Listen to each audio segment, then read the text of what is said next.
Hey everybody, Chad Wesley Smith here for Juggernaut Training Systems, bringing you part 4 in our bench pillars series. We've already addressed foot position and pressure, upper back tension, as well as grip width and hand position, wrist position, and where the bar goes in your hand. Now we're going to talk about your breathing during the bench press, where you want the bar to touch on your chest, and how to maximize your position with the bar on your chest.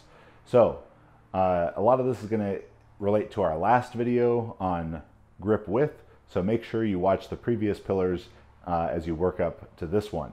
So as Marissa takes her grip, causing what we want to achieve again is that the bar is stacked over her wrist is stacked over the elbow with the bar on her chest. Achieving that position is also going to involve where she touches on her chest, how high or how low, as well as elbow flare versus tuck.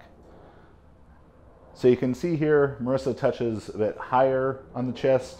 Her elbows are fairly flared. She has a pretty long history of bodybuilding style benching, so this is the strongest position for her.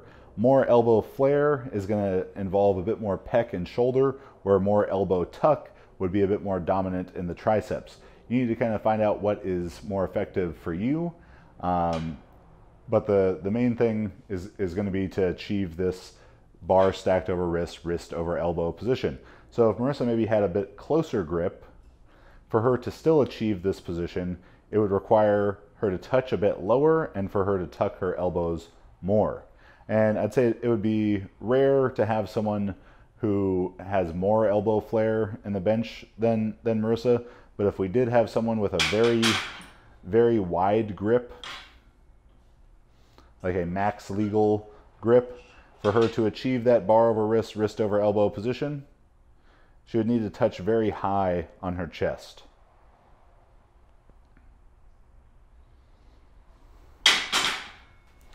So you can sort of play around with the different grip widths, with the different touch points, and find what feels most comfortable and strongest to you. But again, the sort of general rule of thumb there is wider hands, higher touch, more elbow flare, closer hands, lower touch, more elbow tuck. So now that you found your optimal touch point, now we want to see how you can maximize your position and your leverage with the bar on your chest. And this is going to be about both your breathing and in doing that, keeping your chest as high as possible throughout the lift.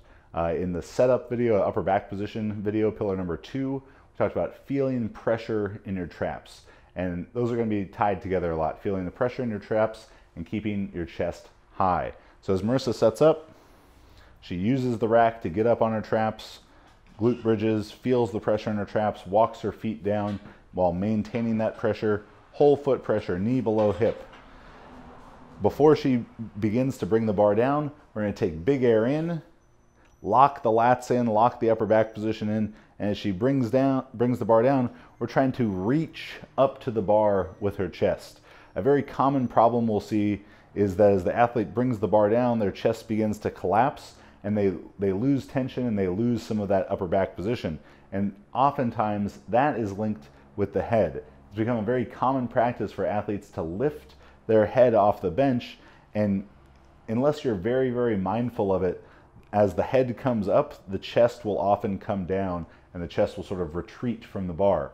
And that can cause a loss of upper back positioning. It can cause a loss of tension. It's also going to cause you to have to move the bar a further distance. Now, it doesn't have to be that way. You can bring your head up slightly and still maintain that good upper back position and still keep the chest high. But when you're doing it, you just have to be very, very mindful of that. As you take that kind of little sneak peek to see where the bar is, that you're really thinking about keeping the chest high.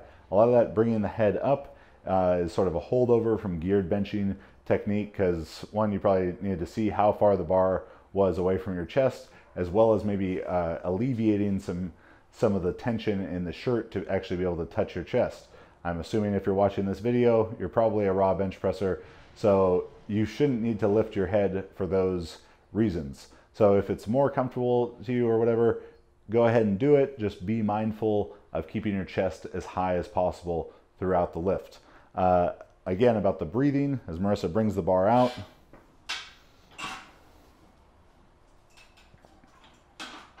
She takes big air in before the descent, keeps the chest high, keeps that air in, presses, and holds her air until she's back at the top of the lift. If it's a lighter set and you can move the bar pretty quickly, it would be fine for you to do multiple reps within the same breath. But what we definitely don't want is Marissa to take a big air in and then either breathe out with the bar on her chest or breathe out as she presses. When you're pressing, same idea for squatting.